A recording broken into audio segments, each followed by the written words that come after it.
for years I felt like, I kind of held on to this. And it was actually after I completed the Harvard course at the end of last year that, I suddenly realized did have that validation. I wasn't making this up. This actually did happen to me. I did feel this way. And, but what the realization was is that's given me energy for 20 years. And it was the best thing that ever happened to me. I weirdly, sadistically sort of enjoy these more challenging markets because I think this is a real point where everything gets thrown up in the air and you're like, right, where's it all going to land? And that was very much 2023. I think things are starting to land now and it gets into this world of like, right, who's ready to go?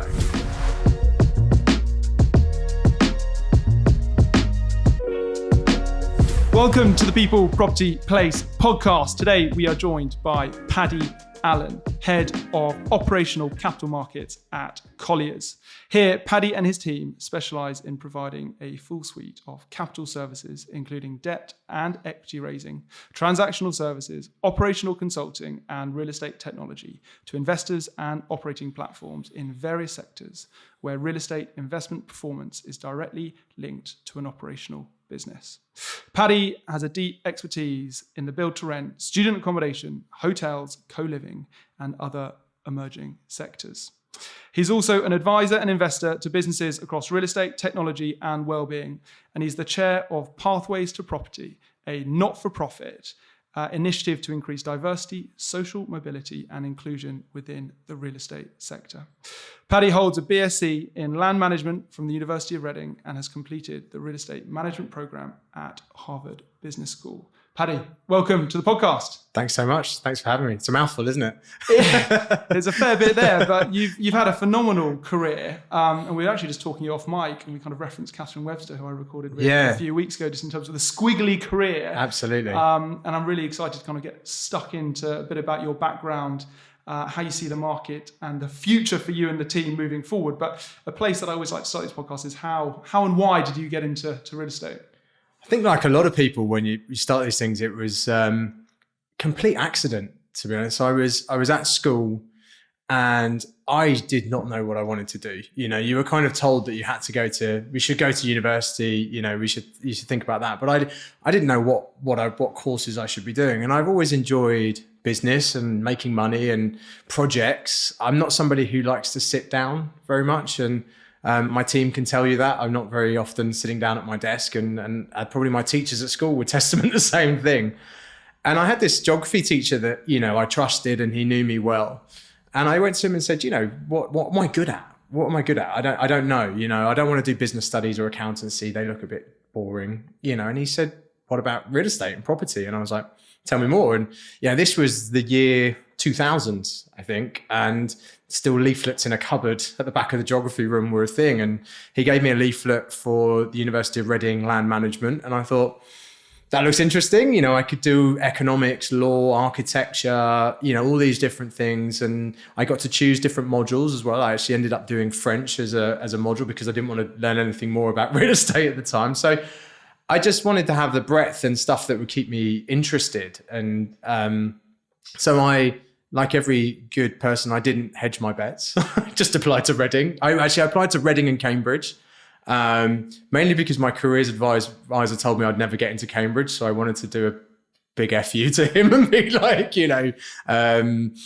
just watch me. I'll prove you wrong. So I applied for Cambridge and Reading and, my parents were a little bit like, are you sure? Do you know what you're doing here? You're obviously meant to apply for a number of universities. And I was, I didn't get into Cambridge, but I got into Reading and the rest is kind of history from there. And it's been, a mad journey for the last, I guess, what are we, 2023?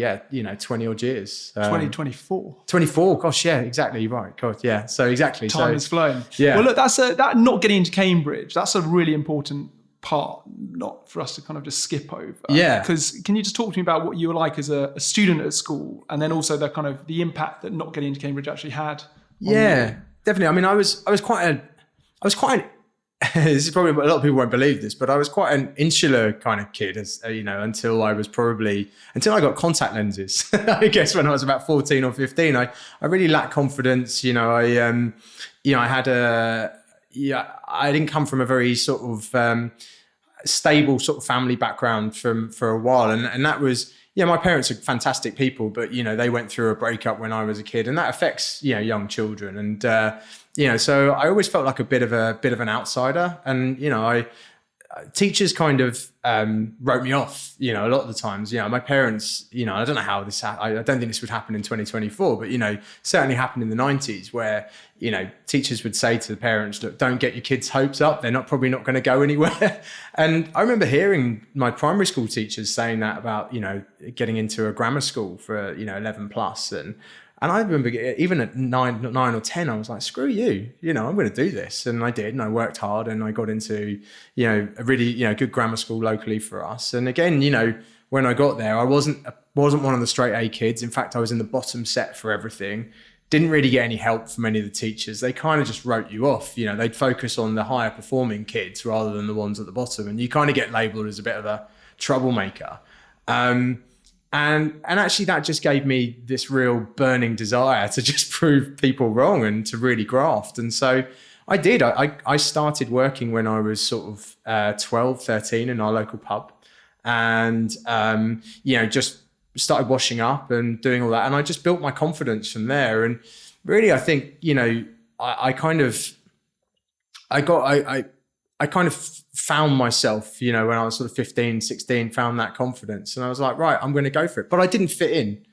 I was never I always just did things my own way. And if you can imagine this, I think a 17-year-old going to the Cambridge interview. And look, I managed to work really hard at GCSE and got all a bunch of A's, which my teachers were like, really? How did, they genuinely had to check whether I had the right results. And then I was predicted all A's at A level.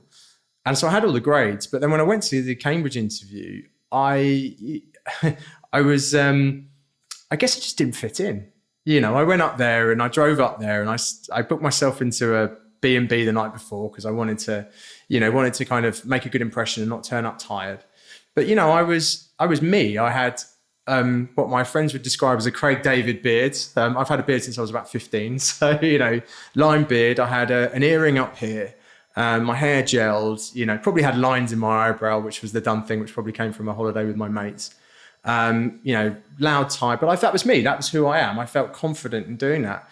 Anyway, I walked into the room and the chap who was interviewing me for the college just took one look at me and was like, nah. And it was such a weird feeling. And my interview was 6 minutes long. He asked me a really random question, and then said, I don't think you're our kind of person. Thanks for coming. And that was it. No done. other feedback. No other feedback, done. And for years, I went back to my school and I said, look, I don't think this is fair. And they said, look, don't make a fuss. And so that got my back up as well, that, I wasn't even able to go against the establishment because they were like, well, look, we want to get other people into Oxbridge. So, don't you ruin it for us. And, I told my friends about it and they said, well, I'm sure it wasn't that, Paddy, and for years I felt like, I kind of held on to this. And it was actually after I completed the Harvard course at the end of last year that, I suddenly realized did have that validation. I wasn't making this up. This actually did happen to me. I did feel this way. And, but what the realization was is that's given me energy for 20 years. And it was the best thing that ever happened to me. I probably wouldn't have fitted in at the time, at Cambridge. And there's no slight on Cambridge. We weren't the right fit at that time. And the guy who probably said no probably made the right decision. I don't think it would have been for me, but it just gave me that burning desire to really kind of, and maybe a chip on my shoulder, definitely, to really kind of outperform and just keep going. To come full circle, the irony of it all now is that I'm actually mentoring a young guy from East London who's from Somali background, come from a comprehensive school, who's just got in to do land economy at Cambridge. And the time's right. The time's right for them both now. He's, and that's given me a real sense of fulfillment that I can do that for him and be there, and and it's allowed me to get that chip off my shoulder a little bit. And look, sometimes the timing's just not right with these things, but it definitely gave me the real, the desire. So that's a sign of the times then. And I think the fact I'm mentoring a guy now doing it who's from a sort of similar background, shows how the times have changed, really. So that's progress for you, Amazing, I guess. and quite right as well. Yeah. So you got into Reading. You did kind of 3 years there, did you? Yeah. Did you love the course? Yeah. I mean, I'm very fortunate now to be, I'm a trustee for the Reading Real Estate Foundation, which last week when I went to the Henley Business School, which is merged with Reading University last week, and I realised I've been involved with them since 2003. Which again was all about my personality. I remember the student society, there was a chap running it and he needed help. And I was like, and I didn't, as opposed to be like, that's your problem, I just said, I'll help you. And I remember within a year or two, I was organising the student ball. And whereas everyone else would go to the land management student ball and get hammered and have a great time, I was like, no, I'm going to organise this. And so, I remember taking it to, we went to the Medeski Stadium for the first time, and I remember running around all night I may as well have been that guy who had a mic on my phone like some sort of wedding planner. But I loved it. I didn't want to be the people getting, being out there getting hammered and doing all these things. I wanted to be the person who was organising it and driving it forward and making a profit, because the great thing about doing things for charity was that if we made money, we could make money, we could reinvest it into all the different things. So I think I did enjoy Reading. It took me a long time to fit in. I think. What do you mean by fit in? So I think the real estate industry and Reading itself has had for years a bit of an image problem that it is people from more privileged backgrounds who go there, and that certainly was the case when I was there. Not so that everyone there was very lovely, and I've made some incredible friends from a real diverse bunch of backgrounds. But I'd come from Essex, where most of I suppose I wasn't really brought up around much privilege in that sort of sense. I had mates who'd done well and parents who'd done well and stuff like that, but older money was really new to me, and especially private schools. I didn't know anyone from a private school. I didn't even know that people paid for their education, to be honest with you. So I was quite naive, going into it. And so, there was a lot of 18, 19-year-olds who'd just been brought up in a totally different way to me and didn't see any barriers, their idea of hard work and graft was very different from mine, because they had networks, they had confidence. It was this confidence, I think, was there that I was always questioning about, which I don't think you have when you kind of, you don't have those networks. And I'm not taking anything away from any of these guys. I don't think that's what diversity and all that is. But it was definitely, it took me a long time to understand whether I fitted in. So, but I'm glad I stuck it out, because I've made some fantastic friends there and they've taught me a lot as well. I've learned a lot about what diversity is and all of that through going through that experience. And I don't begrudge anyone, the worlds they're brought up in. I just kind of, for me, it's about sharing those kind of experiences and what have you. But yeah, going back to your question, it was a great course, because for me it was vocational. And I'm not a good person if you just put me in front of a book and say, learn that from a book. I wanted to feel, I wanted to do. And so from day one, you're ingrained in the industry. You start building industry contacts. They were bringing people in to lecture you, to review your work that were from industry. So from day one, I was making contacts, talking to people about their businesses. And, so I don't see any other courses that do that. And I think Reading still does that today, which I think is brilliant. And so for somebody like me who just wanted to get on with it and work, it was really good. And I was meant to do the 3+1 course, which is 3 years undergrad, 1 year masters in planning. And I canned that after the second year. I was like, no, I just want to get out there and start working. I don't want to do that. So you finished uni. Talk to me about how you kind of landed your first job, and then trajectory from there. So there was a really, really good careers advisor called Jane Batchelor, who's still there. She's still there, She's still there. And she gave me a list of email addresses. And back in 2003, 4, you had to go to the library and queue up for the computer, that was on the internet. There was a load of computers that were on the internet. You didn't have internet in the halls. And I just sent off email addresses from my Yahoo address, which I still have today, to all of these HR contacts saying, I'd like to do work experience, tell me the process. So I was very fortunate to get offered work experience at what was Attis Real, now BNP Paribas, and Knight Frank as well.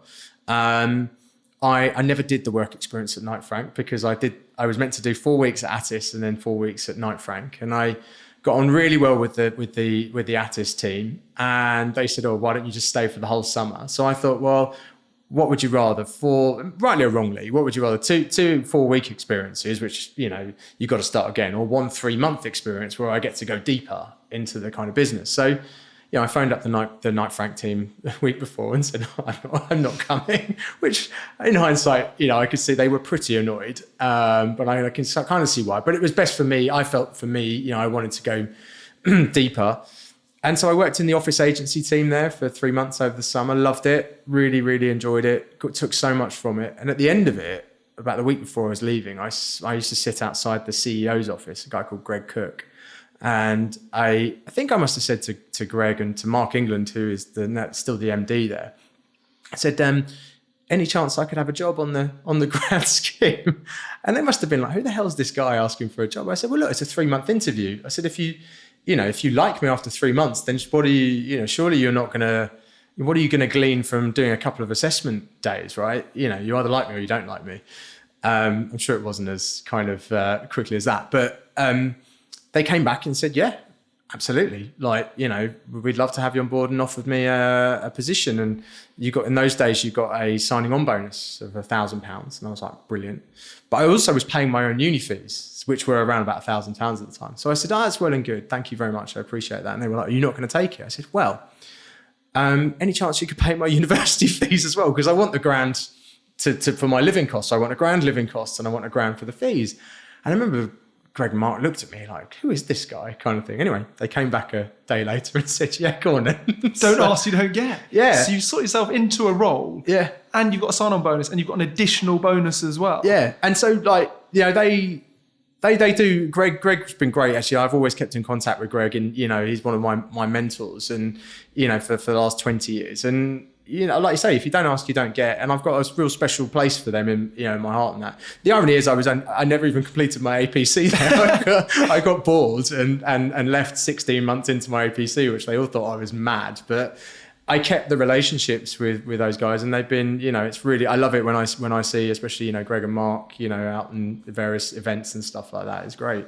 So did you go back into do agency? No, so I wasn't very good at being one of 25 graduates, you know, and being on a 2-year kind of training. Just do this, do this, do this. I just wanted to get going.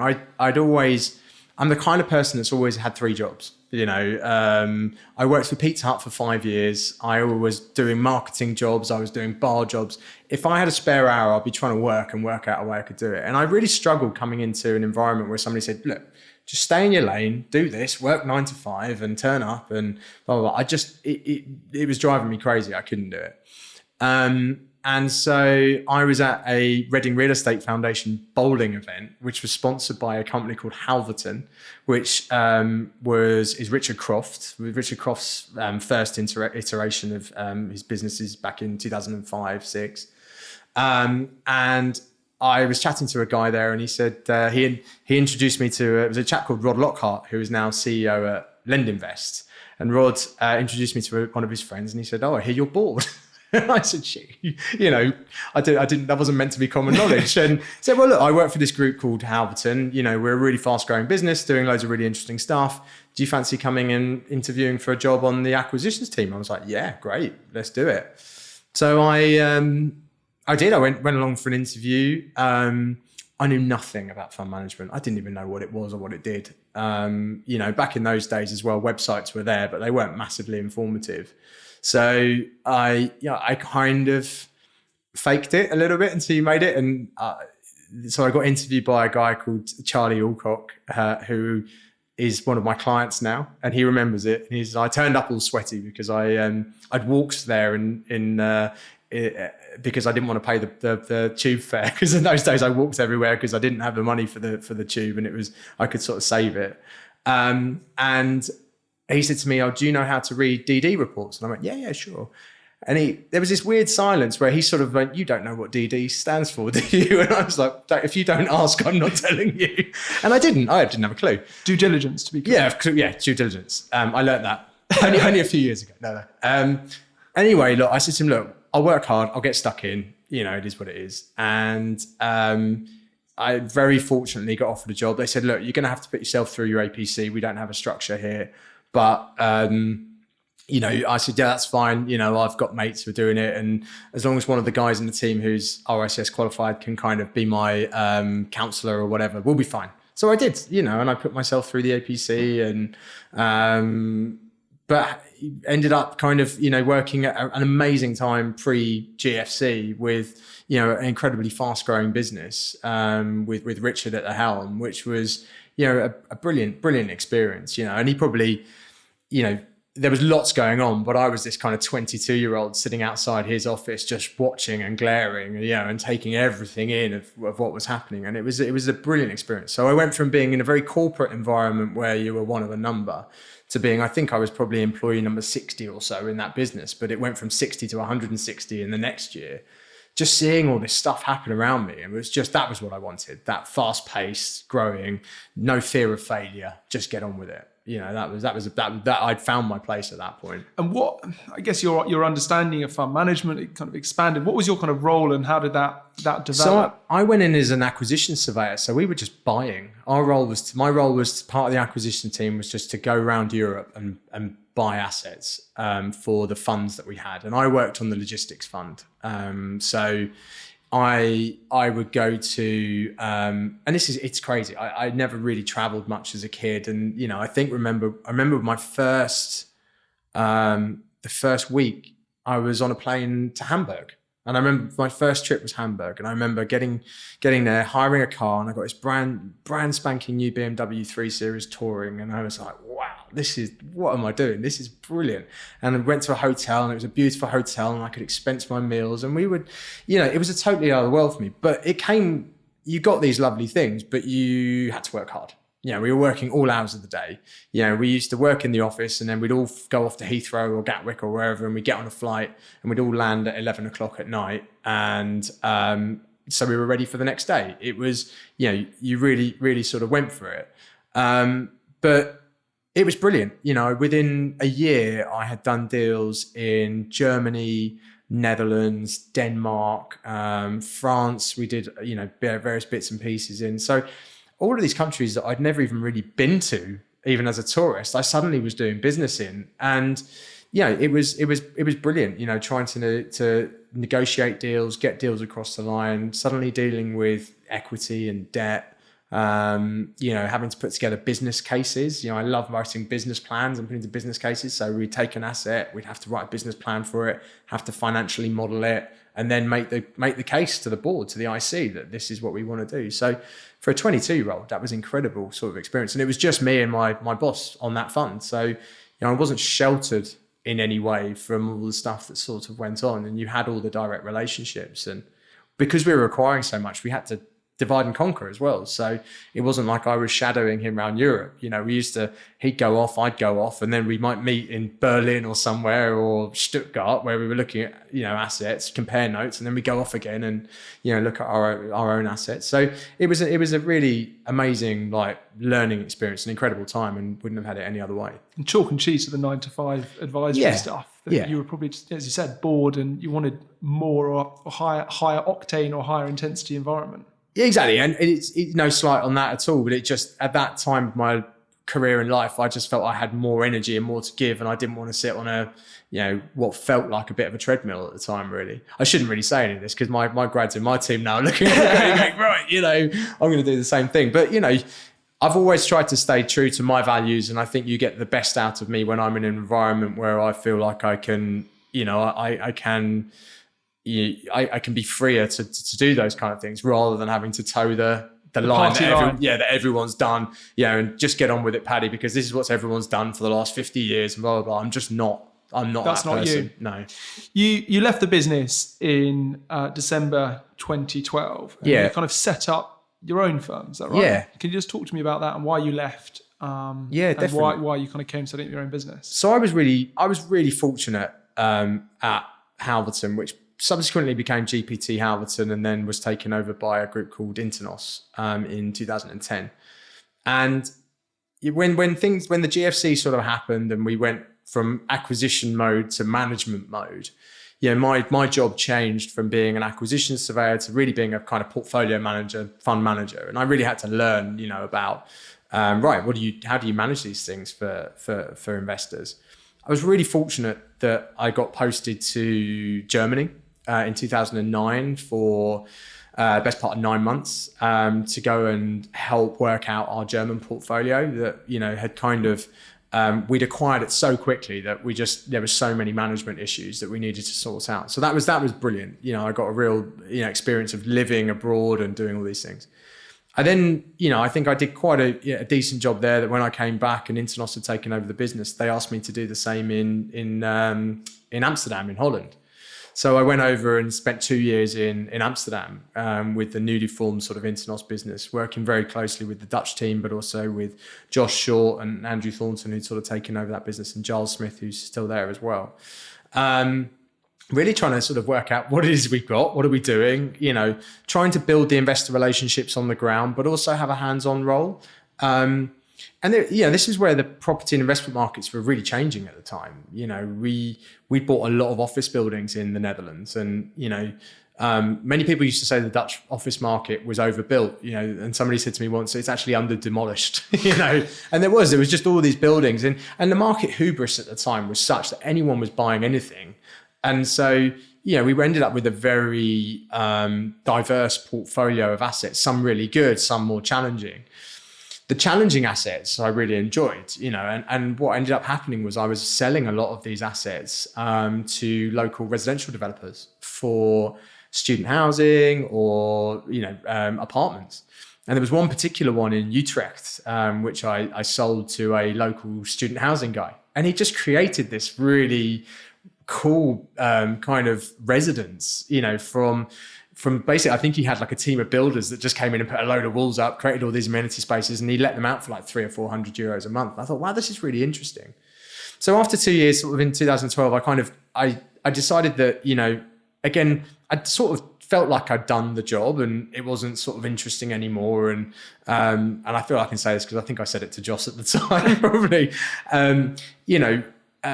and so I came back to London and I was like, right, what are we doing next? And we looked at Internos whether we could start a student fund or a resi fund. And, it was just too early. It wasn't quite the time, it was a good idea, but we just didn't have there wasn't support for it. It was too off-piste at the time.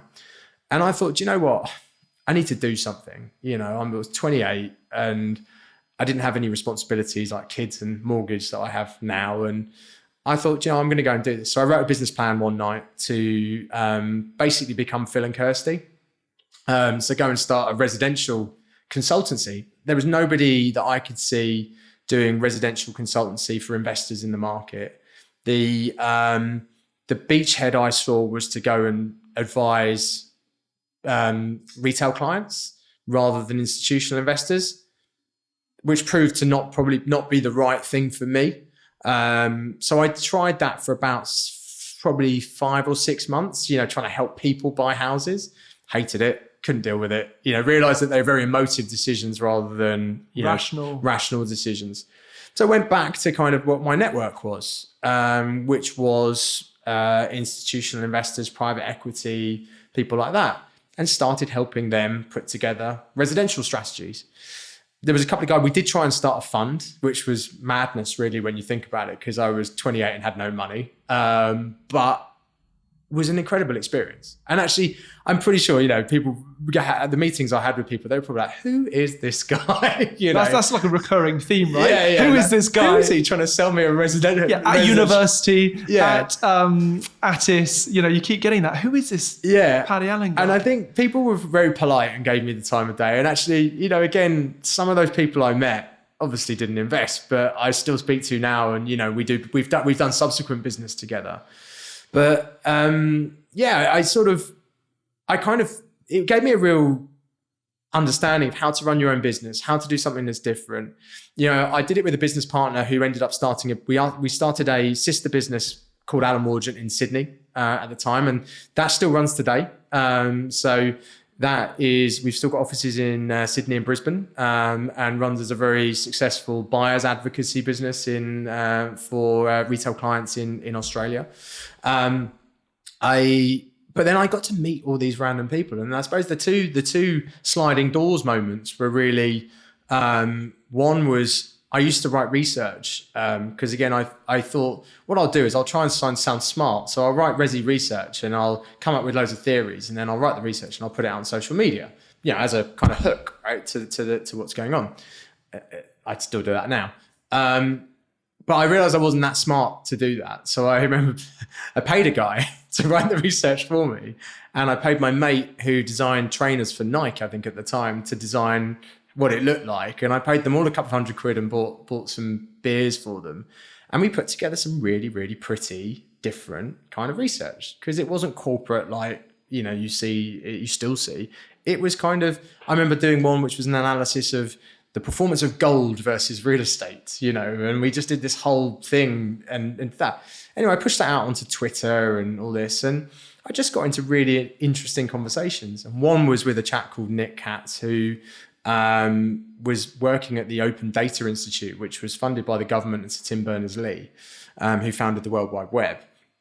And we just got talking about technology and real estate. And we ended up sitting in a pub in Shoreditch and coming up with a business to help people manage real estate better, which, there's a long story there, but ultimately became a casa. So I found myself after about a year after leaving Internos of running 3 businesses, one advisory business, one tech business, and then one random business in Australia with my mate, which I've never even been to Australia. I still need to go, which was way too much, and it didn't really sort of work. I was pulled in different directions, lots of stress. One startup is stressful. 2 or 3 is like actually lunacy at the same time. So this carried on for about 18 months, and then I kind of had to sit there and say, enough is enough. I wasn't earning any money. I was stressed out. I was being pulled in different directions. So I went to Nick and, at Casa, and we'd done really well. I said, look, I'm going to take a more of a part-time role here for now. And he was very understanding with our other co-founder as well at the time. And with the advisory business, I was like, right, what do I do? And I was very fortunate that, now this comes back to the Reading Real Estate Foundation, all this, that, Rod Lockhart, who's now at Lendinvest, Rod's been a great supporter. I've got a lot to be appreciative of with Rod, and grateful for my relationship with Rod. He was my first client when I started my business, and when it wasn't working, he was the first person I went to and said, "Rod, I don't think this is working. What do you think I should do?" And he'd introduced me to a guy called John Kennedy, who was managed a company called Coral Portfolio, but previously that was with a company called Brando, which became Liberty Living, which is now part of it. CPP IB went into, and they're now part of Unite. And John was a pioneer, and he had these random. He had these kind of 2 funds that just sort of sat there, really kind of didn't make a splash. One was student, one was resi, and he said, "Do you want to come and help me, with the strategy?" So I did. Helped him for a few months, realized it was enough to pay the bills, but I was never going to scale it. And, is this the future? So, after building a relationship with John, I said, look, any chance I could actually just have a job and just come and work for you? And at the time, he'd just sold half his business to Nick Porter, who many people will know as obviously running GSA, Yugo, and had previously run Unite, or started Unite, and at the time had started Urban Nest. And so I was like, he says, we want to build this business. We want to drive it forward. I now own this business with Nick. There's a job for you here. So I did. I went and joined, and kept my position with the Casa and did all that on the side. Some people play rugby at the weekends or hockey. I decided I was going to try and run a tech business and with the guys and do that. But got this job with Coral Portfolio and the newly formed kind of GSA that was happening in the background. And that was, again, another sliding doors moment. Didn't plan it, but to be honest with you, was one of the best things that happened to me. And it's kind of, how I've ended up in the world of student housing and operational real estate. And I didn't even know what it was at the time. I'd kind of been thumbing my way through it for 2 years on my own as my own business, with a bit of no real characterization to it. Just this seems interesting, let's do it. And then I think, with Coral Portfolio and with GSA, it actually became more of a thing.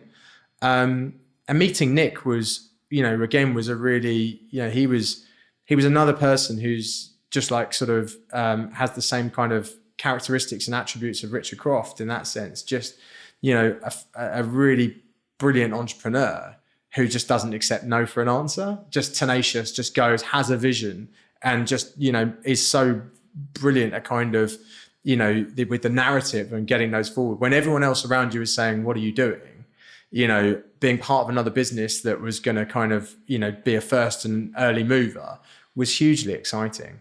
And yeah, I sat in an office in London for 2 months on my own with people coming in and out. But I used to have to lock the door when I went to the toilet because, there was this, I was like, what is this? What have I just joined? And, but it was, I think we all know today what it sort of went on to become. But I think, again, for me, being there in those super early days, before we even had knew what we were doing was a fantastic opportunity.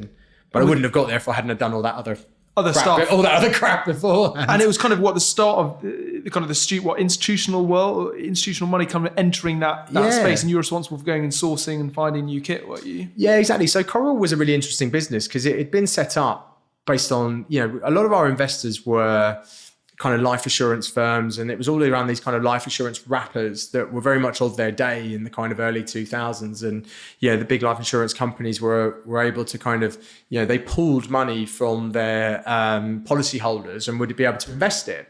But really, after the GFC, investment changed and it became a lot more regulated and a lot more sort of transparent, and institutional investors changed as well. So the business was at a pivotal point there where the market that Coral had previously kind of been, had known and had proven so liquid for them, had kind of become a market that was becoming, was now, was less kind of frenetic, less liquid, but also more regulated. And that regulation meant that we needed to change. So my job really was to try and pivot the fund to be more of an institutional product than a retail type product, which I don't know anyone who's ever really done that. It's just a kind of not a done thing. You don't really go from taking a fund from being retail investors essentially to being institutional investors, and it happens over quite a long period of time. I'm sure there are businesses that have done that, but it's like trying to turn a boat, it's because institutional investors don't want to be invested alongside retail investors, and so, we had to manage that, but it was a really, incredible experience. And what that led to was, merging with Nick's greater kind of visions to do student accommodation, across the world in all these different places. So it was just at the turn of where, student accommodation kind of wasn't institutional yet. There was private equity in it, but their bet was that they could sell to an institution at some point, and that's where they were going to get their return. So we were driving that. It was just at the point where Greystar were coming into the market as well, and everyone was like, "Who are Greystar? What are they doing?" Nobody had ever heard of them, and they came over and bought a couple of big portfolios, and it was like, "Wow," So it was just at that kind of pivotal point. So timing wise, I think it was a fascinating time for me to be coming into the sector, to really see that kind of evolution, and how we went from being what was quite granular, investment sources to much bigger, much more institutionalized investment sources, but that needed a totally different approach to unlock. I've spoken a few times just in terms of other guests that have come on the podcast, in terms of the investable universe at that particular time was kind of office, industrial and retail predominantly, and residential, was just probably single family housing really, and it was kind of like Granger and a couple of others and a couple of retail large landlords who focus on the buy-to-let market. So you're kind of ahead of your curve in a sense, or the time in terms of wanting to explore or kind of lean into that part or that subsector. No, absolutely. And I think I love these things because I'm curious about them all, and what I love about student accommodation was that interaction between people and universities and real estate. To be able to understand the investment proposition, you have to understand people. It's not just bricks and mortar, and that was a real, that I didn't know it at the time, but that's a real passion of mine. But look, we had to have a lot of resilience in those days because I say those days, but nearly 10 years ago. It is 10 years ago, because I so often joke, and I say this in meetings when I go in, especially where I get prime slot. If I was trying to get investor meetings before, more often than not, they would get cancelled in 2014, 15, because they'd be like, who are you? What are you trying to sell? Not interested. Or you'd be the graveyard Friday afternoon slot. And, over the years, we've graduated, to now being, people are coming to you saying, can we meet you? Whereas before you just have to kind of beg for these meetings and they'd be like, well, I don't understand what you're looking for and don't really get it. Nobody wanted to be in alternatives at the time. And if they did, there was no data for them to, student housing was such a small part of it. But yeah, the growth of it was exponential really at that sort of time, and an amazing sort of, for the private equity guys who came in post GFC and kind of took over a number of I guess the seeds were sown just as the kind of GFC kind of was happening. People were seeing that this might be a thing, but what ended up happening was they were overpaid for land, took out too much debt on land. And so a lot of it was consumed into kind of the NPLs, non-performing loan books that kind of happened. So it kind of stalled it. But the private equity guys, 2010, 11, were able to take these out. And, these student sites would sit amongst other portfolios. So there'd be a big office in there, a warehouse, shopping center or whatever. And there'd be these random sites that random people were going to do things on. But they were able to bring enough of them together and sort of got sold on the fundamentals. And, so the likes of Carlisle, Oaktree, Blackstone, were able to say, actually, there might be enough scale in it, and just had the conviction to be an early mover. And again, they were probably buying at, yields close to 8-9%, at the time, by London developments of those, unheard of. And you probably won't even get that now. We definitely won't get that now. But, so they really benefited from having that conviction. But there was no data, nothing, to do it. You just had to be convinced on the fundamentals and the fact that you were buying good, solid real estate. And then I think everyone just kind of learnt on the job, really. Talk to me about your move away from GSA, because you flipped back to the principal side, right? And you went and joined... Back to the advisory side. From the principal side back to the advisory side. Yeah. And you went to be a partner at Cushman & Wakefield. Yeah. Talk to me about that, because, on one hand, as a headhunter, you'd think you'd kind of probably stay more on that principal side and keep leaning in, or, maybe pivot into a different business, take your learnings from maybe GSA and take it to another business and capture more of the upside there. But you went to be an advisor. Yeah, so I think... I looked at it in several different ways. One was, I think, my time at GSA. The GSA had come to become a completely different business. It was a really big business. I probably, and I've said this to Nick before. I wasn't working closely with Nick as I was in the early days with some of the other guys, and that's kind of where I drew my energy from. And and I thought, what, it felt like the right time to try and do sort of something else. But I didn't really want to go and work for any other business in that space. I really, I had, it was when you build a business, I think you put a lot of emotional energy into it, not just the physical energy. And, I still have a real special place for all the people there and that business, in my heart and head, and at the time I didn't want to go and, work for anyone else. But I thought, what an incredible journey I've been on everything that I've learned.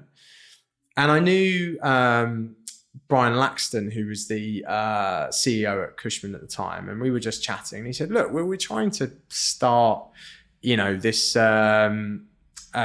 student accommodation business within and be bigger, be bolder, within Cushman. Would you be interested?" And I thought, that's a really interesting way to not compete with my old business, but potentially be able to still work with them.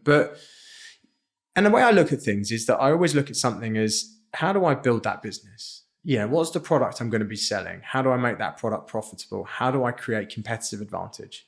That's everything that I always do. Everything you do, how do you create competitive advantage? And my view was, rightly or wrongly, was that, if I go into Cushman and set up this, we set up the kind of EMEA student accommodation team, then surely three guys, I have two other colleagues who came out as well, three guys who've been there and done it, got the scars on their back, are going to be much better placed to advise than people who haven't done it before. And one of those guys, George Dyer, right? Yeah, so George and Andrew Smith as well, yeah. Yeah, because I remember seeing that I specifically remember George Dyer making the move and thought, that's an interesting move at the time. But it was you, George and Andrew. It was, yeah. The three of you went to go and set that up. Exactly. And that was, for me, that was kind of compelling because I got to work with my mates, and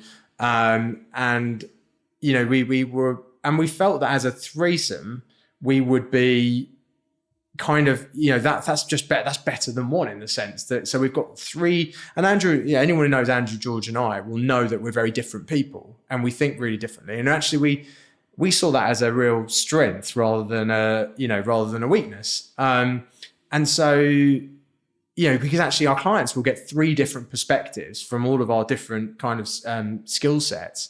And actually, it proved to be, we had a really good stable of clients there. And, it proved to be I think it takes a long time to get proof of concept in brokerage is what I've learned. And I've got a lot of respect for people who do, advisory and brokerage businesses because it's not easy. And we were talking before about people who sort of say, oh, agencies, this, that, and the other, anyone can do it. I would really disagree. There is a real skill set to being able to spot opportunities and make them happen, and to get people to trust you to insert yourself into a process.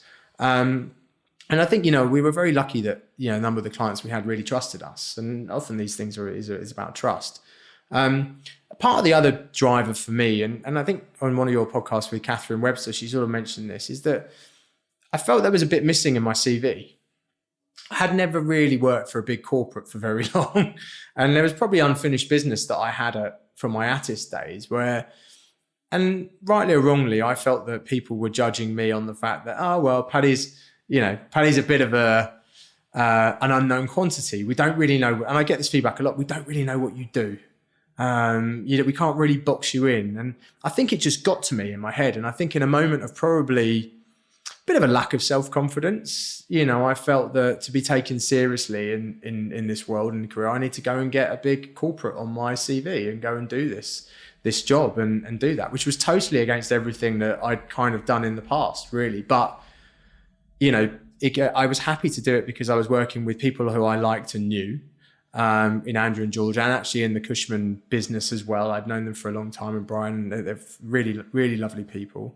And having the opportunity to build my own business within a business, really. So, yeah, it's amazing when you go through these sort of junctures. But, I probably had a little bit of a monkey on my back where I was like, I don't think people take me seriously enough because I've never worked in a Big Four or one of these consultancies. And I don't know, maybe that was rightly or wrongly.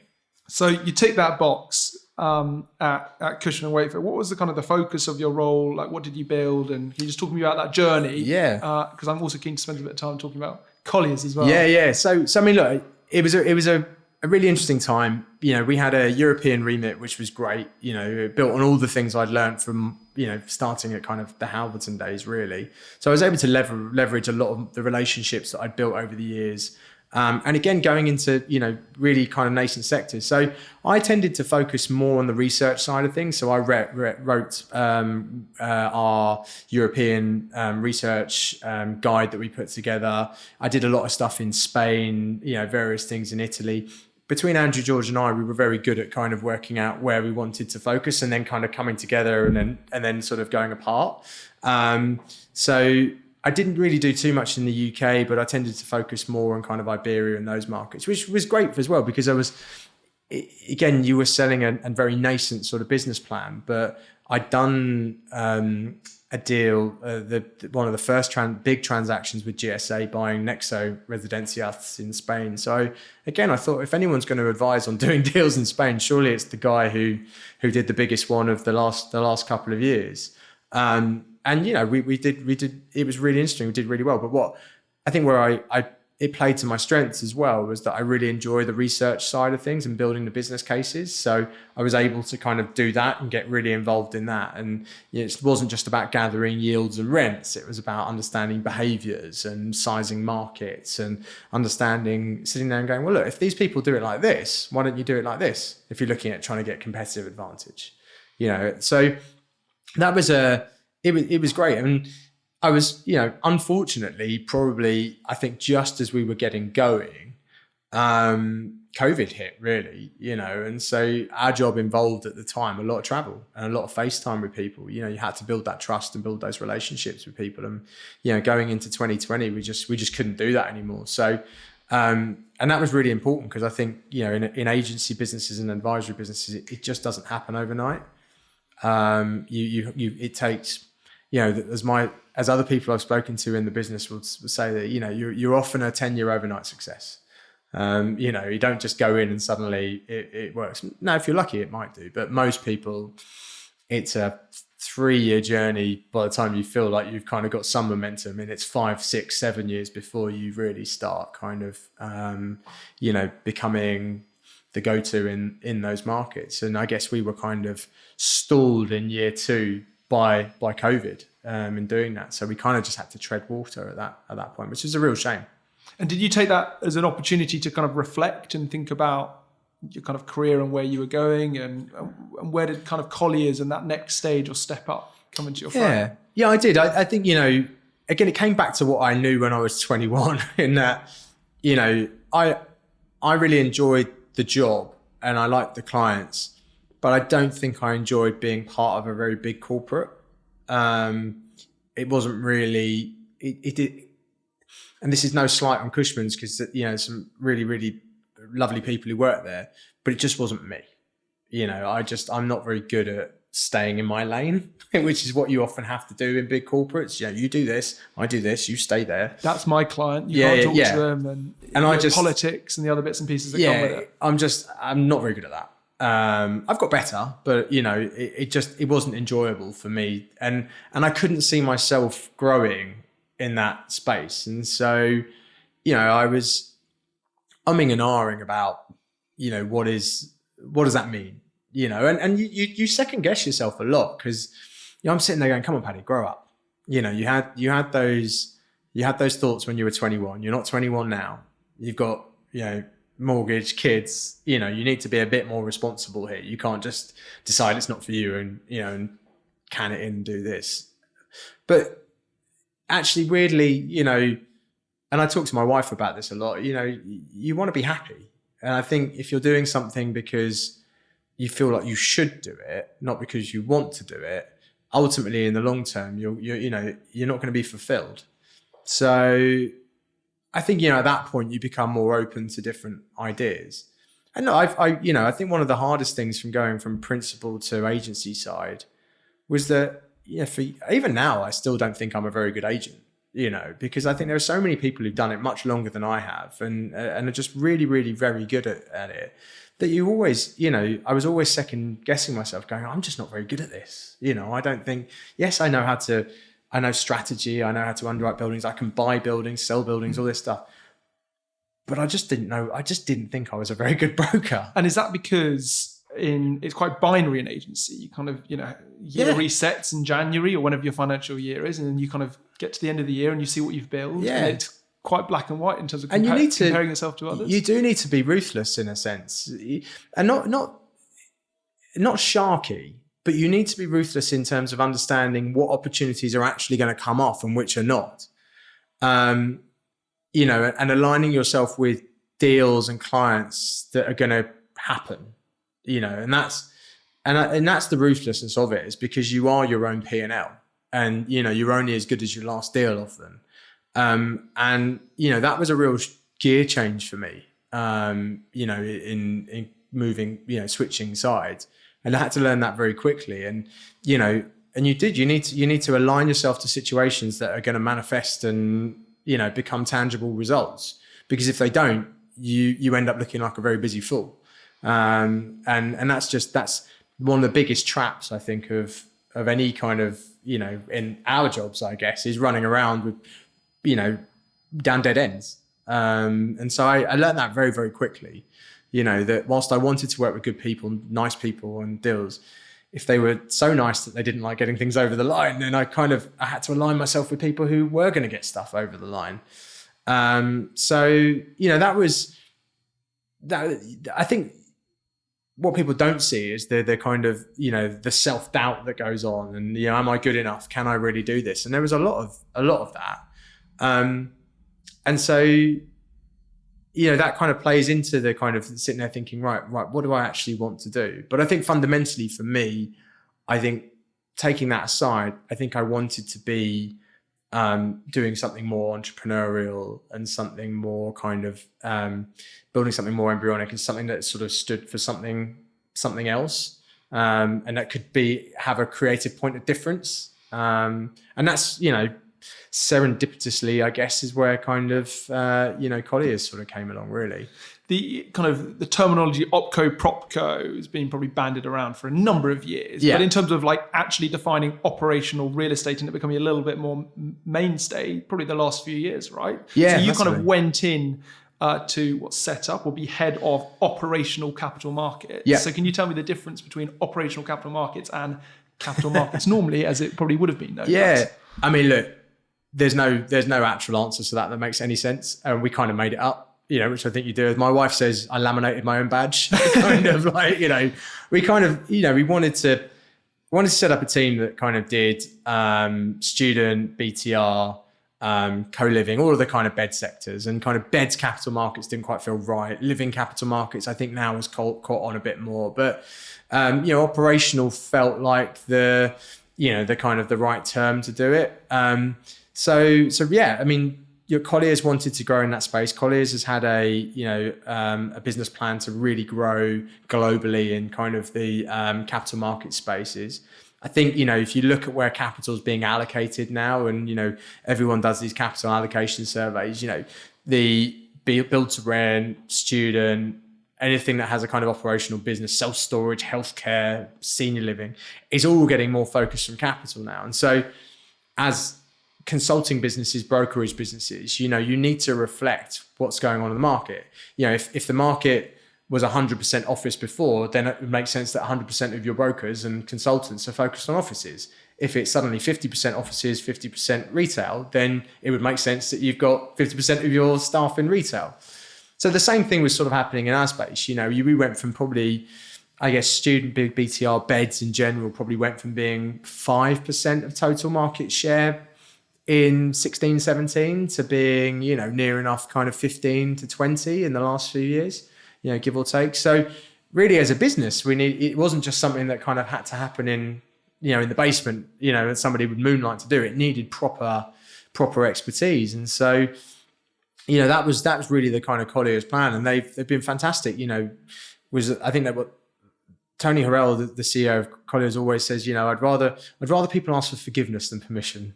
And so that was the kind, I think that for me, that's all you needed to you, right? Yeah, that's all you kind of needed to say, really, because like, get in there, try something. If it fails, learn from it, and then do something else and do something different. So I was able to really go in there and build a business in the way that I take the learnings from the last 2 or 3 years with Cushman and everything I'd learned about how easy and difficult it is to build a business. Apply that, understand really what customers want and our clients want, and then try and be a little bit different around it. So my thing was that I wanted to be research-led and insight-led. So I wanted to put research and insight as a core offering within the team. That meant that, we were going out there and winning business because, we were smart, but also we had tangible product and value that we could give people. So even if we didn't end up doing a deal, at least people would end up with something physical that they could take away and say, right, actually, we did move this forward. And, and again, for us, it meant that we moved away slightly from the kind of death or glory business models, that if we did put time into it and did drive the value in people's businesses, we were at least able to get paid for our time. So Colliers were fantastic and supported that. So my first hire was Lee in our team, who, is our research and insight guy, and he's brilliant. And then it was about building the skill sets around that. So, having good brokers, people who are able to, bang doors down and find opportunities, but then having good analysts as well. I view having a team of consultants and brokers really as, it's a bit like a football team, right? You're not going to win the Champions League if you've got 11 goalkeepers. Like, it just, Paris Saint-Germain are a good example of that. So what I needed was people who are playing goal, people who play up front, people who play in midfield, people who defend. Put more simply, is I needed openers and closers. Hunters and farmers. Correct. Exactly that. Rather than having a load of generalists just all spinning their wheels going round, I wanted a formation, and I wanted everyone to feel, I felt like Pep Guardiola in that sense, right? Guys, this is who I'm hiring. This is how we're going to hire. And this is, this person is a really good, gregarious broker and is going to go out and be our guy. But this person here is a really thoughtful analyst and has some great analytical skills. And I'm not going to put the same level of expectation on each of those. But what I expect is that everyone works together.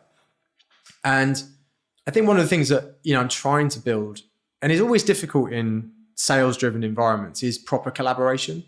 Whatever the environments are, people have their own personal numbers on them. But, I try and make it a rule within our team that every mandate has two people on it. You have an opener and you have a closer.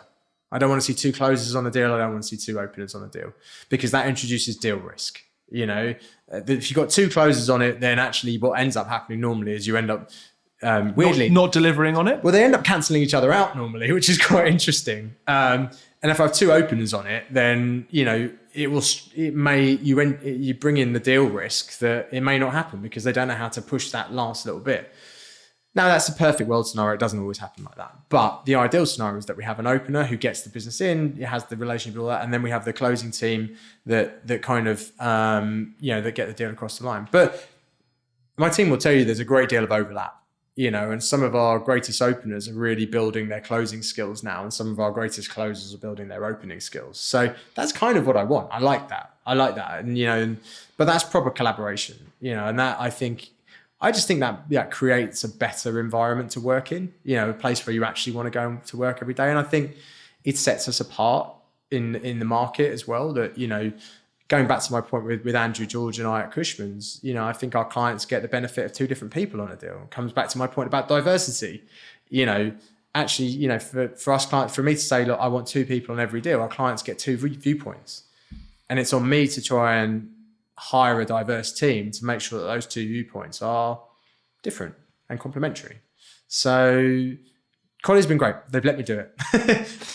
Talk to me about the clients that you advise, the type of capital, and maybe where the hot points are in terms of this operational real estate space. I kind of feel like it's being niched down into lots of different subsectors on one hand, but then on the other hand, it's kind of like merging together. And certainly the conversations I'm having, investor developers are looking at sites where they could put student, they could put co-living, and they could put retirement living all in one particular space. I'd be interested to kind of get your views on. Well, I think that's why we set up an operational capital markets team that isn't siloed. So I think we're probably one of the only teams in the market that does, as a core team, do student, co-living and BTR, the same people. So, most of us in the team will have done deals in those spaces. And the reason we've done that is purposeful, in that it gives everyone the kind of exposure across those different subsectors to understand where the transferable bits are. Now, and I have many an argument with people about this. I say they're all the same at the end of the day. And they go, what do you mean they're all the same? And I say, well, you're building a product for a customer, and you're delivering that product to the best of your abilities to drive an optimized NOI. So they're all the same. Of course, student accommodation and build to rent doesn't look the same, and the management is slightly different, but the approach is very similar in terms of why you're building, what you're building. You want to be able to define your customer market. So you won't build something for a customer market that doesn't exist. So number one, you need to be able to, is the product you've got in mind actually needed or wanted by anyone? Or is it just a nice thing that, is good for you, but not for a mass market? So it's defining who is your addressable market, how big is that addressable market, and then where can you do it? And so whether that is build to rent, student, co-living, healthcare, self-storage, or whatever, the same principles apply to that. And then you look at it, right? Well, who are the competition in that market? Am I a first mover? Am I an early mover? What do I want to do? What are the values? What do I want to stand for? What does the current competition do that I think I can improve on? Or do I just want to do what they do? Take that cookie cutter approach. Let's just do what they do. That seems to work. Let's crack on. So we've got to, we answer all these questions and go through all of that. But I think having everyone in the team have that full exposure means that you've got, they've just got breadth as well as depth in terms of their advisory capabilities, which I think is really important. And comes back to my competitive advantage point.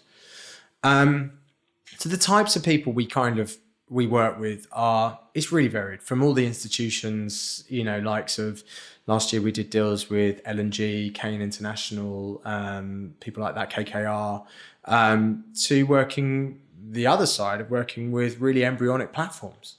Guys who are operators and have got a really great operational strategy and want to set up an operational platform, but need capitalizing. So they need an investor. They need somebody to come along and do that. So, we'll work with them to put that whole proposition together and make the right introductions and get them from kind of seed to kind of, a plant that's growing really.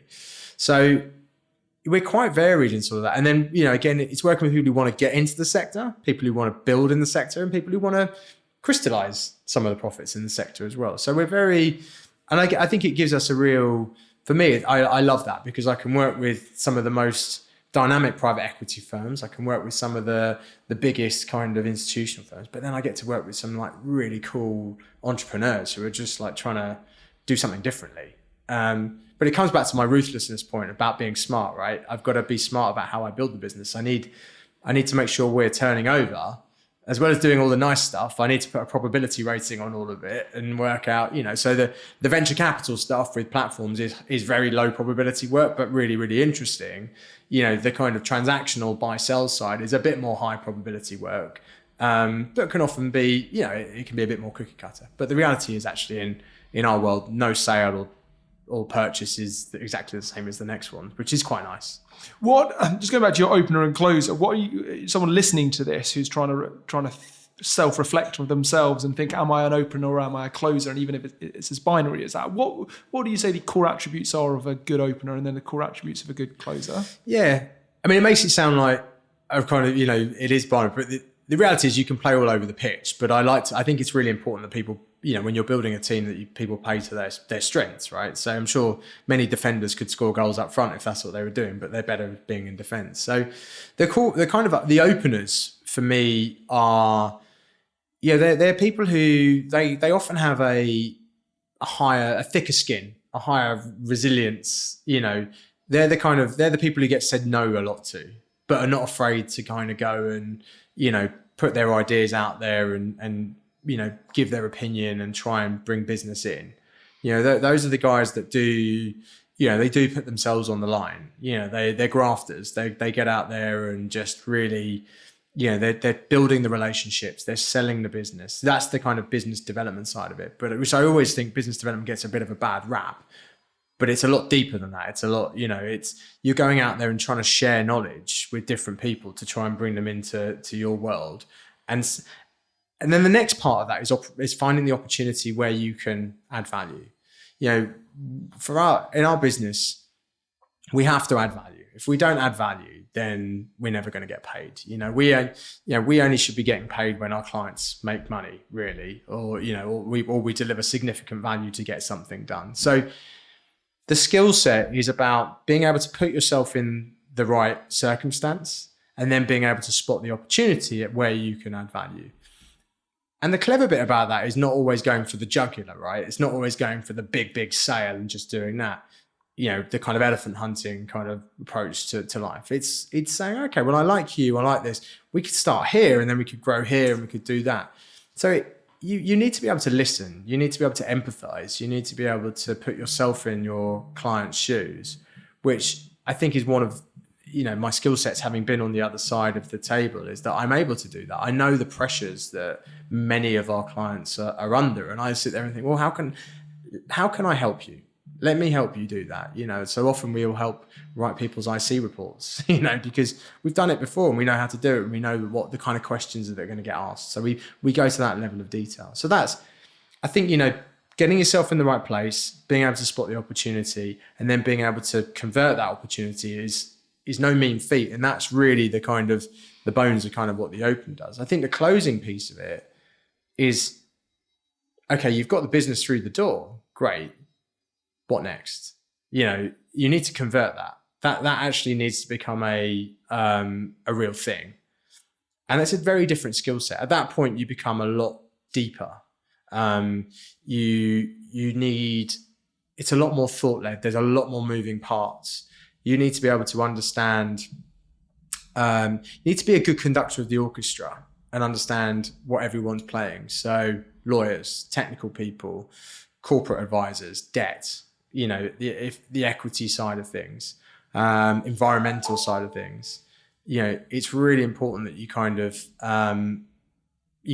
can bring all that together and manage a project and lead a project.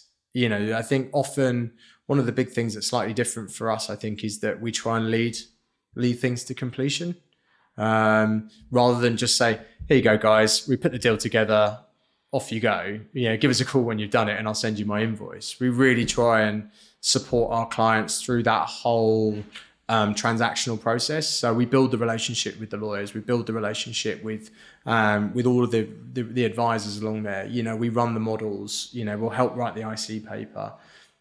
And again, that's a slightly different sort of skill set, but that's the kind of closing skill set for me. And I think, we do that very, very, very well. And so we have slightly different people who play to that, because it's a slightly different temperament at times. You need to, what's the phrase? You need to keep a cool head when everyone around you is losing theirs. That's our job, is to make transactions happen for our clients, and so when everyone, and look, I've never worked on a big transaction that hasn't been off before. Most big deals at any point have been in the bin, right? And it's, how do you get that back? As opposed to saying, oh well, we lost that one. It's, how do you revive that? How do you put that back into intensive care and make that happen? How do you get the stakeholders of the individual deals and understand not just what do I want? If I'm acting for a seller, it's not just about understanding what my client wants, it's understanding what does the buyer want? Can we give the buyer what they want, but also get what we want? And you only get that through empathy, listening, being aware. So I think that's a real, that's how kind of end to end we try to make it work. So you bring the business in, try and de-risk it and try and convert it. And look, I'm talking, maybe that's all complete tosh, but that's kind of what I've learned in the last sort of 5 years. And I think, I never had a burning desire to be an agent, but I have a real interest in building businesses and building, and I saw that this space for me was ripe to do something differently and build competitive advantage. And part of that was dissecting the process, rather than just leaving life up to jeopardy. And if I throw enough mud at a wall, something will stick. It's, well, hold on a minute. What is my product? What's the process? Whether you're buying a coffee in Starbucks or, buying a SaaS technology product, there is a process, there is a product. And so our business should be no different from that. And so all I did was chop it all up. Stack the odds in your favor and give yourself the opportunity to give your clients best advice and a competitive edge. Exactly, yeah. Towards the end of January, we are sat here recording this as we kind of look out to 2024 and beyond. What are you most excited about, specifically within the context of operational real estate? I think I weirdly, sadistically sort of enjoy these more challenging markets, because I think this is a real point where everything gets thrown up in the air and you're like, right, where's it all going to land? And that was very much 2023. I think things are starting to land now, and it gets into this world of right, who's ready to go? Who's got the most conviction in it and wants to get on with things and do some good deals and, and build some interesting businesses and build some interesting platforms. There's still dislocation in the market, and often that's a time to kind of seize on opportunity. But it's also the most difficult time in a market. And so that's where I think, for me, what I'm excited about is actually aligning myself with really interesting clients and being part of their teams. And, I'm very fortunate that I've got a number of those that, actually we work as a family together, we work as a team together, and, we're going to help them succeed and go and get these, seize these opportunities, because we need to, because it is a challenging environment to raise capital. It's a challenging environment to get debts. There's still to get deals, There's still a big buyer-seller spread in certain areas. But what we've got to do is try and find those pockets of liquidity and make things happen, which is a real team approach. So I'm really excited about that. I think we'll see more happening. For me, I'm 3 years to the day nearly at Colliers, and we've built some demonstrable market share now, and we've got proper track record that speaks to our values and what we do. And so I'm really excited about now being a recognized advisor in the market, and and going deeper with some of the clients on helping build their businesses, and also attracting new people to our business as well, to help them go into into various different spaces. I'm eternally kind of curious, I guess.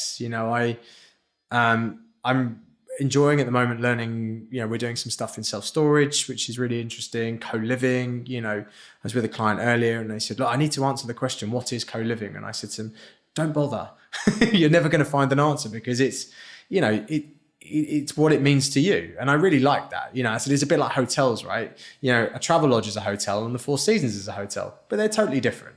And the same is true of co-living. And I'm sure we could go into that at, kind of great length. But I like those more abstract side of things and helping people navigate those spaces. So I think there's a lot to go there.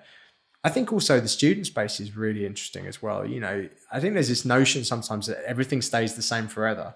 If you can get comfortable with the fact that changes are constant, then, actually it becomes really interesting. And so I think we're going to see a lot of dynamics change in the student sector this year. We're already seeing it with international students, moving from more of a Chinese-led demographic to more of an Indian-led demographic, and the affordability connotations that come with that, and the types of product that, different customer segments are going to want to see. So, I think we'll see an evolution of how we build and operate, in the student sector, which I think is super interesting, which means people are going to be taking a bit more risk and trying a few new things. And I like that. I like being part of groups that are discussing that and how do we do it. And also, the BTR sector and single family housing sector still has a long way to go. Like just fundamentally from a pure kind of like social and political perspective, we just don't have enough, homes and houses in the UK that are fit for purpose.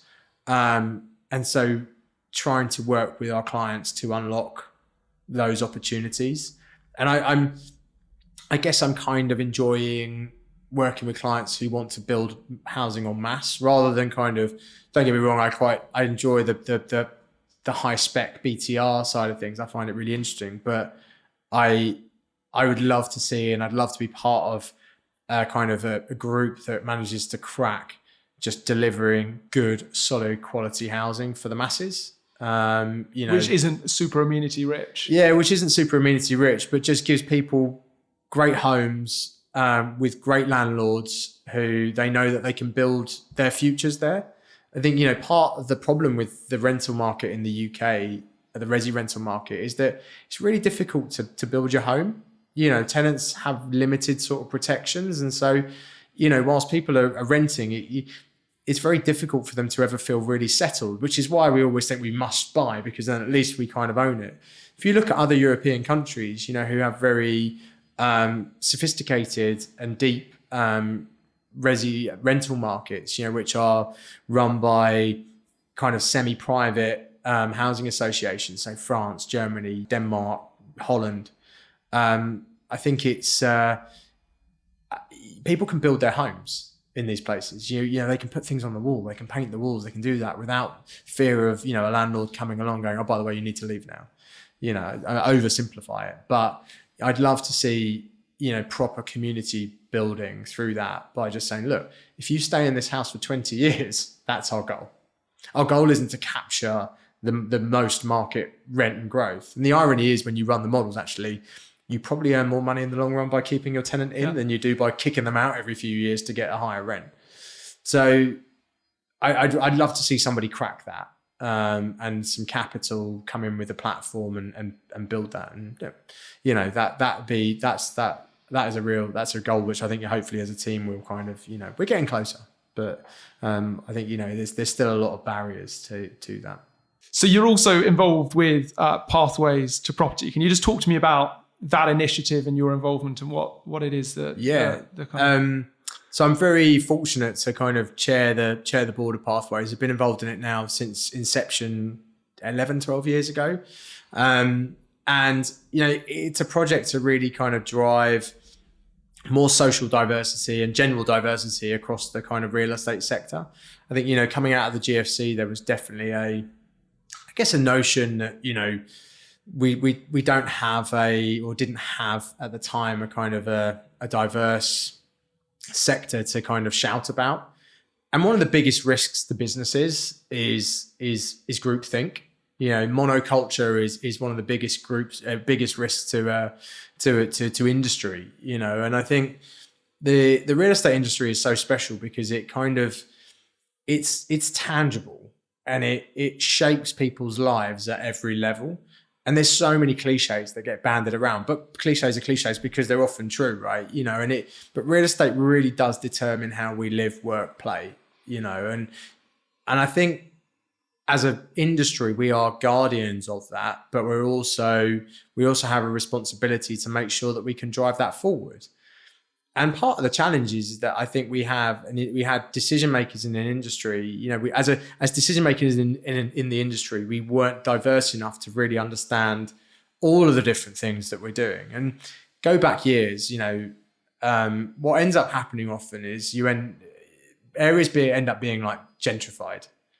Because people think, right, what we're going to do is get all the poor people out and we're going to get the richer people in because they can pay more and then, we'll drive the profits of all this. And that's great through a lens of property development, but it's not so great in terms of a lens of placemaking and city culture and, creating actually places that thrive and are welcoming, having that kind of, creating somewhere that monoculture can thrive just isn't really what cities should be going for. And it's not what they want. I don't think it's what anyone really wants, but it's kind of what can happen.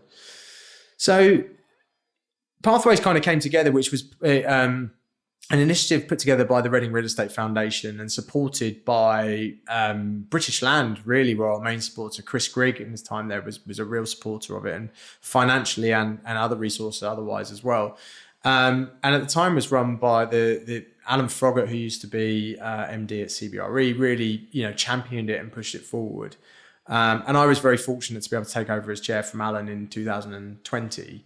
January 2020, just before we went into COVID. So he I don't know what he knew, but it was, our view was, you can't just sit there and write in the back of a corporate brochure and say, we're going to employ, by 2025, we'll have 50% of the people will be women, 50% of the people will be non-white, great, cool. Let's set all these targets. But where is this talent going to come from? Like we've got these targets, fine, great, whatever. But what are we doing about, nurturing that talent and bringing that talent through? So really our goal and our focus was on young people and trying to market real estate to them as a viable career. And not be the best kept secret out there, really shout about it and show them that, this could be a place for anyone. And also demystify a lot of the kind of, things about being a surveyor and all this stuff. And that it's not just about being a surveyor. There's so many different careers. And actually last year I was very fortunate with EG to put together a kind of careers map that we designed and put together, which, it's something that lived in my head for a long time. And so it was really nice to kind of see that out there, to be able to put in front of young people and say, guys, you can do whatever within the built environment, from everything from kind of, customer service delivery in a BTR building to, quantity surveyor, engineering, whatever it is you want to do. So we needed to facilitate that. So the way we thought to do it was, start doing summer schools. So we worked in partnership with the Sutton Trust to start delivering summer schools, which are hosted by the University of Reading. And every year they've got stronger and stronger and stronger. And actually this year, we're now increasing the size by 50%, because last year we had the most amount of applications, and it was really difficult to say no to some people just for capacity issues. So this year we're building the capacity more. We're taking that upon ourselves to kind of do that, which is great. We've made a rod for our own back there, which is fantastic. But it's grown from being something that was just teaching people about what real estate is to now teaching soft skills, like networking, presentation, team working, all of that kind of stuff. Giving people mentoring, giving people the ability to start building their own networks. Giving people work experience, opportunities, but also making sure there are no barriers. So, we offer full bursaries to any student who comes through Pathways, who wants to go and study real estate at any university in the UK. And we're very proud that we've got a great partnership with the Worshipful Company of Chartered Surveyors, who help fund a great deal of that, alongside our funding as well. So the whole idea is no barriers. We try to be non-political about it, get rid of all the systems. We've got a very clear kind of application process, and I'm really proud of it. We've, in the last 11 years, I think we've done 11 summer schools now. We've brought through over 1,000 students and have over 25% of them who are either studying or working in real estate today. So when we set out from this, one of our challenges was we didn't know what our KPIs were going to be. What are we trying to achieve? We just don't know. We didn't know. But I think that's not a bad KPI to sort of shout about, 10, 11, 12 years on. My goal really, the only time I know this will be a success is when we see somebody who came through the pathways is on a board somewhere. That's what I want to see. I'll probably step back at that point. So, what is that? 20-year journey potentially for somebody who's really able, who comes through us at 16, potentially could be on a board at 36.